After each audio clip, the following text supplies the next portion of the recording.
Tout d'abord, voici les résultats quasiment définitifs de ce scrutin. Emmanuel Macron est donc largement en tête avec 65,8%.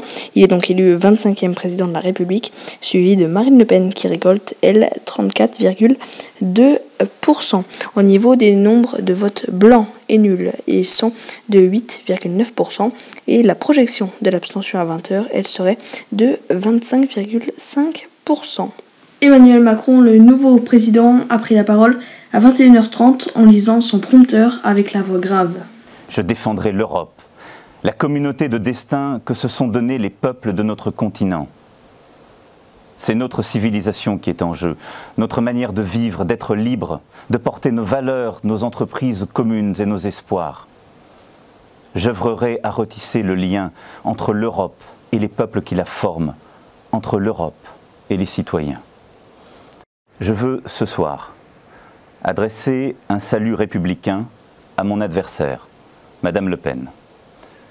Je sais les divisions de notre nation qui ont conduit certains à des votes extrêmes. Je les respecte.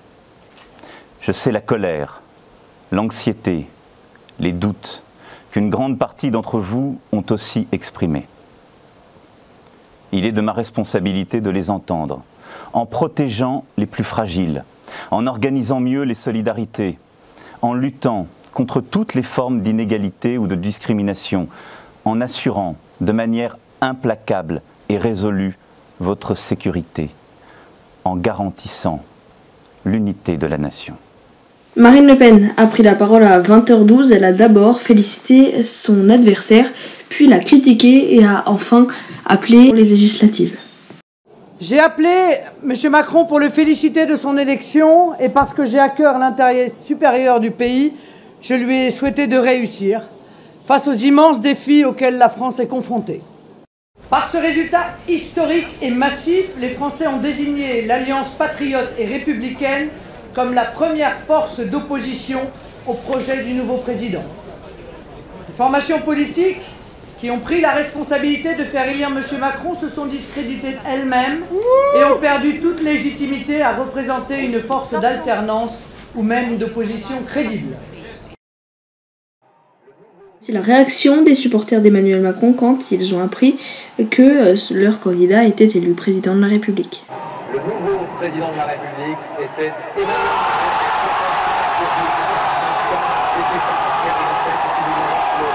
Voilà donc pour ces réactions, on passe au portrait de notre nouveau président.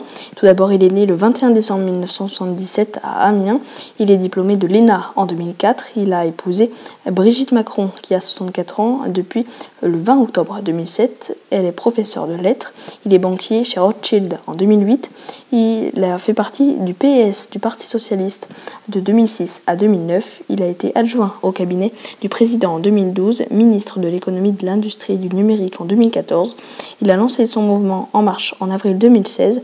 Il a démissionné de son poste de ministre pendant l'été 2016 et il a récolté 24,01% au premier tour de l'élection présidentielle française.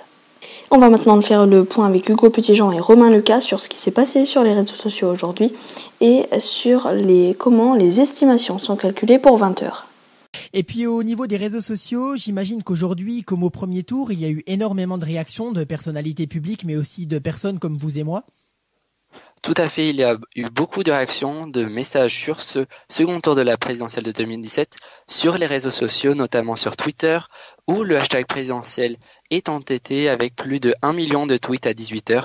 De nombreuses personnes ont publié tout au long de la journée leur choix de vote ou encore des messages codés sous le hashtag Radio Londres qui sont parfois difficiles à décoder. Mais d'ailleurs, est-ce la même chose pour les résultats donnés à 20h? Ce sont des estimations aussi? Tout à fait, ce sont des estimations qui nous sont données et ils sont d'ailleurs assez fiables puisqu'il y a très peu de chances que ces derniers se trompent sur le nom du prochain président. Toutefois, le pourcentage des candidats peut varier de quelques points, comme par exemple au second tour, les estimations avaient une marge d'erreur de 2 points avec le vrai résultat de Macron et de 1 point avec le vrai résultat de Le Pen.